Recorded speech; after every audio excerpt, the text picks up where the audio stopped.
What's going on, everyone? It is time to talk about the best leaders in the new meta. Now, this isn't necessarily specifically talking about secrets of power and those leaders. It's just talking about the leaders that have some good potential coming up in the next set. I plan on doing a full tier list with every single leader that we have, which this is going to be the biggest video yet since we have 6 sets worth of leaders. But in the meantime, I feel I'd give you a little taste of kind of what are some leaders on my radar, as well as a lot of other people's, and just in general, people are expecting in the new set. There's a lot of kind of potential in some leaders that I'm not going to be putting on this list, but I'll mention some of them in some of the honorable mention section. With that said, a big thank you to my patrons over on Patreon, guys. Thank you so much for supporting the channel, and let's dive into our first one. First one up, we've got, well, Qira. New meta, same leader, Qira. It is just better. And she was also improving at the end of set 5, post Force Throw's ban. She was actually becoming one of the better leaders in the set already. And now with the addition of set 6, we've got things like Cad Bane. You can even go on the route of Aggression Qira with Topple the Summit. I don't think that's nearly as competitive, but you also have cards like Imperial Dark Trooper, which, you know, what's interesting about Qira is, yes, she can be this really menacing control option that has some super high value in the late game. But also, you can load up a Pike Sentinel with a shield token or Imperial Dark Trooper with a shield token and kind of dominate the early game, especially since you have that leader flip with Overwhelming Barrage to take control over the board. But I do think the kind of 2 cards that are really solid in Qira from the new set are the Imperial Dark Trooper and the Cad Bane. Cad Bane kind of fits exactly where that Devastating Gunship would fit. I think you could run potentially like 4 or 5 copies between all of them. And then Cad Bane just gives you that added benefit, being able to potentially essentially draw a card because it's from your resource pile. But Qira is, well, firing on all cylinders, and I still think going to be one of the better leaders in the new set. Next up, we've got Sabine, and talk about a leader that gets some really, really powerful tools as of this set. We've got a lot for Sabine. One of the most important cards has gotta be Karis Nemec, the new 2-drop Rebel that when he dies, you can go ahead and disclose into a spy token that immediately readies up. That puts a ton of pressure on your opponent. It fits within the Rebel strategy, so you can go turn 1 Karis into turn 2 Fleet Lieutenant and still have that 5 damage attack. Wing Leader also still functions on it. Rebel Assault still works with it. But that's not all. You also are in a set with a lot of actions that require, you to finish out your turn. So, cards like Queen Amidala, for example, which is a really powerful card, also creates 3 units. And so if you're in a meta where it requires a lot more actions, decks that are way faster and just require just to get in damage and try to finish out that way can be more beneficial because you don't have enough time to actually utilize all of the more powerful cards. That said, on the reverse note, there might be some viability to play cards like Queen Amidala in Sabine against the more controlling decks. Those are the types of cards that really control decks have a hard time dealing with. You also have some other new additions, like Nemec's Manifesto could be an addition for the kind of little bit of extra burn, the extra upgrade. Figure of Unity getting +2/+2 and passing around some keywords to some units. Or one of the better turns, which I've been very impressed with, is Yoda's Lightsaber still as the 2 resource upgrade of choice, but then pairing that with a Jar Jar from your resource pile for 2 resources. So now you get +2/+2 from Jar Jar and a 2/1, and you get the Yoda's Lightsaber on the Sabine flip turn. I mean, that can be absolutely disgusting. Can completely change the game. And again, with a leader that's really looking to flip Sabine, kind of get enough damage to really you could finish out the game with 4 causes or maybe just some final attacks, or the next turn you'd Rebel Assault and finish out the game, that could be game changing. So Sabine really looking very scary, and she already was a very scary leader. Next one we've got is Quinlan, and to be honest, there are a lot of cards that are going to be played in Sabine and some other decks that we're going to be talking about here that are going to be played in Quinlan. Case in point, the Karis Nemec. Getting that disclose, getting that extra spy token, still very, very good in Quinlan. I think one of the other things about Quinlan that I really like is the fact that you are getting this very, very powerful tempo advantage. I think Tarkin Town's going to get just a little bit better in the next set. And for a leader that is able to utilize Tarkin Town basically better than any heroism leader that exists, yeah, it's going to be pretty strong to have Tarkin Town as an available option. It's very interesting because you can kind of compare this guy to the new Padme for set 6, and they are very similar leaders, both of which kind of doing a 1 damage ping across the board. The big difference is that Quinlan actually can fulfill that more aggro role where you could really benefit from Tarkintown because of his earlier deploy on 5 resources. That makes a huge difference, and Quinlan takes advantage of it. You also have another card that I'm really, really interested in with Quinlan, and I've been very impressed with this card overall, and that's Sudden Ferocity. I've played this with a lot of different kind of cunning heroism leaders that utilize all the cards in their hand. Quinlan's not normally one that utilizes all the cards in his hand, but just having another really, really powerful immediate damage upgrade on a high toughness early to deploy leader is great. Not to mention, you can still play a 2-drop after it when you deploy Quinlan. So you get a 6/7 that also you can play a 2-resource play after. That could be scary. Very excited to see that in Quinlan. Similar to Quinlan, we've got Cad Bane also on this list. Another leader that did absolutely amazing nearing the end of set 5 here. And really, Tarkintown is the name of the game between Quinlan and Cad Bane. Tarkintown is still one of the most amazing ways to gain advantage in the early game. And this between Cad Bane and Quinlan, I mean, honestly, Cad Bane in some cases can use Tarkintown even better than Quinlan and trigger his 1 damage even easier. It's going to be absolutely fantastic. There are a couple of new additions, honestly, that I think are a little bit weaker, like Karis Nemec and Sudden Ferocity. Those cards could be way better in some of the other decks. But in this list, you could also play Sudden Ferocity. I think it's viable to be playing it in really any aggression deck if you're being at least anywhere aggressive, or at least trying to end the game by the time your leader comes down, right? But you also get Grindin, which is kind of interesting because that's one that can kind of mess with your opponent's hand.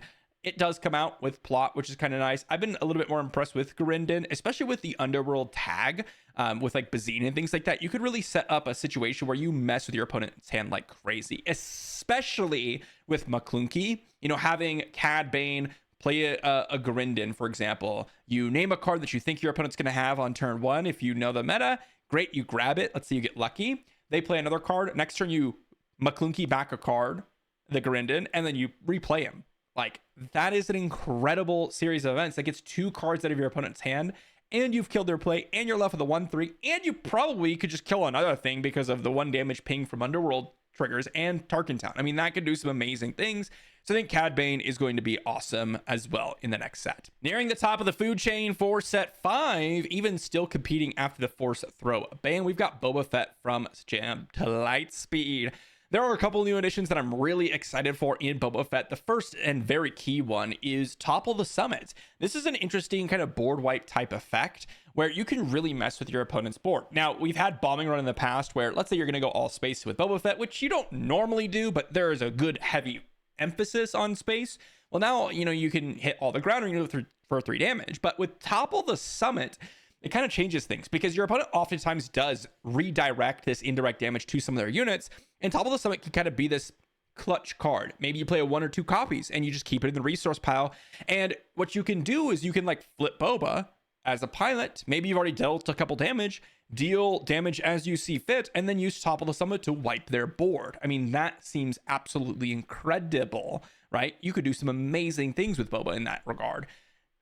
Now, you could also just play Topple the Summit as a card from your hand because of all the indirect damage coming out. The other card that I think really, really helps Boba Fett out, Cinta Kaz. Cinta being able to immediately attack after you flip Boba Fett. One of the biggest downsides to flipping Boba Fett as a pilot, since you are getting in a lot of damage as you go along, you know, maybe you flip it on a Ruthless Raider or Dornian Gunship, and you don't get to attack with that unit because they immediately rivals fall it or whatever, and you lose 2 with 1. Well, now at least Sintakaz gives you that action sheet, gives you a 5/5 body, but then also gives you that guaranteed 8 or 9 damage that you wanted to put in as well. That can be a huge difference maker on top of it all. And we've got Han Solo next up, which is a leader that has absolutely made a comeback at the end of set 5 here. Really, he kind of dropped off the face of the earth during set 5 period. And that was mainly because there were so many decks running force throws and so much, you know, ability to interact with Han Solo's flip himself.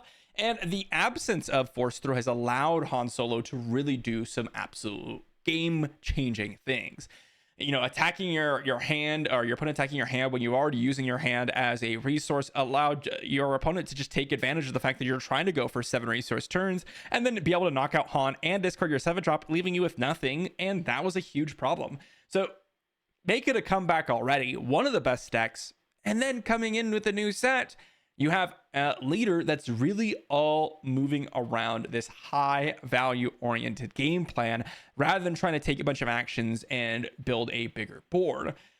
I don't think there's anything specifically amazing with Han from the new set. There are some options that you can definitely slot in. Take, for example, Faith in Your Friends, the ability to generate multiple spy tokens. You can even come back to like double yellow Han and go that direction as well.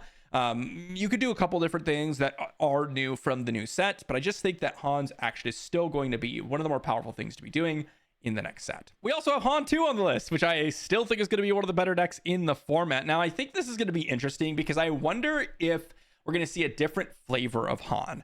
We already know Han's ability to just make everything cheaper is disgusting and can do absolutely disgusting things.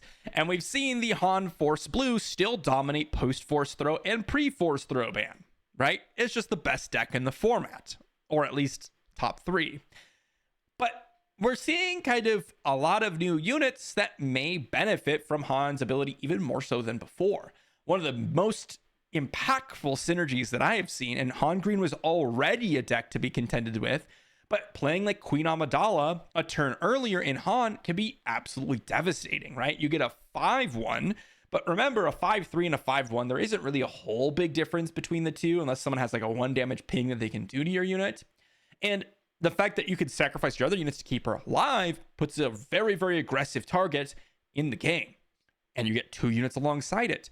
That is going to be really, really tough for a lot of decks to deal with. And you can kind of back that up with all sorts of other units that can really do some amazing work. So I am curious to see if we're going to see a different flavor of Han coming this new set. And I'll probably be playing some decks of it myself. The last one I wanted to talk about is Rey, at least in terms of some of the leaders that I think are going to be pretty strong. We'll talk about some honorable mentions in just a moment.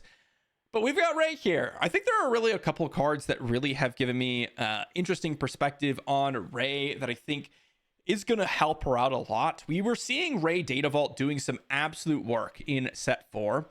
In set 5, she kind of dropped off quite a bit, and I think a lot of people forgot about her. But with the new set, we got 2 cards that I think are going to fit absolutely amazingly. Mina Bonteri is amazing. Having another 2/4 with Restore 1, with the ability to draw you a card. Yaddle is already one of the better cards in Rey, and this just gives you kind of another dynamic to play, another turn 1 play, high toughness, works with your ability, and helps you restore, which is everything that Rey wants. But you also have, and this is kind of maybe a hot take, but Captain Rex. I talked a lot about Captain Rex, but getting down a Sentinel that's a 7/7 is a lot of power. We've seen Obi-Wans, we've seen Mandalorians, we've seen these types of Sentinels that come down alongside Rey and put up a roadblock and can kind of be obnoxious to deal with. But they usually can be dealt with because they don't have enough power to knock out every single one of your units or enough toughness. This one has an extra toughness and multiple extra power to basically knock out anything that you're going to see coming. And that can be obnoxious, especially when you have Rey as a leader deploy, because you're going to get that Restore 3, and hopefully that's going to transition you into the later stage of the game where you can outvalue your opponent with your Calorid backs, Ewing reinforcements, home ones, and things like that. And you're going to be able to get there because of the restoring from Rey, or at least stay alive, which will be interesting. And taking a stroll through some of the leaders that I think are honorable mentions. Well, from the new set, I honestly don't think there's going to be any of these that would be like top meta. Dryden, Voss, Cassian, Luthen, Daedra, some of the ones on my radar. But as we kind of go through some of these other leaders, I think there's a few in here that I'm pretty excited about. Admiral Piet has a couple of new cards coming to him. Darth Vader has some of that new removal options, Vader Yellow, as well as some new, cunning space units. One of the kind of real spicy ones is Han 4. I already played a deck with this one, which I think is absolutely amazing. But sudden ferocity and plot cards in general make this Han deck just so much better. You have some interesting spicy new Unity of Purpose cards for like Captain Rex, although I think Mon Mothma can kind of compete on that angle as well. And as we get deeper and deeper into the older and older leaders, I think you can definitely make an argument for Emperor Palpatine doing some work, or you can definitely even consider Grand Inquisitor. Not as like high power level, but just some pretty strong things that can definitely catch your opponent off guard. But those are going to be some leaders to definitely be on the lookout for the new meta. I'm very, very interested to see where we'll end up. Set 5 was such a huge shakeup with all the Force cards that it's going to be probably not that big of a difference compared to set 5 because we don't have as many powerful single individual like mechanics. Rather, it's going to be a lot of the old leaders or maybe a couple of the new ones kind of filtering through the cards that we did get and adding just 1 or 2 or 3 new cards to their pools. And that's where we're going to see the strength of Secrets of Power. It's not going to be like a huge game-changing set like Legends of the Force was. Thanks for watching, everyone. Let me know what your top leaders are, or even ones that I might have missed in the honorable mentions as well. Thanks for watching, and I'll see you all for our next one.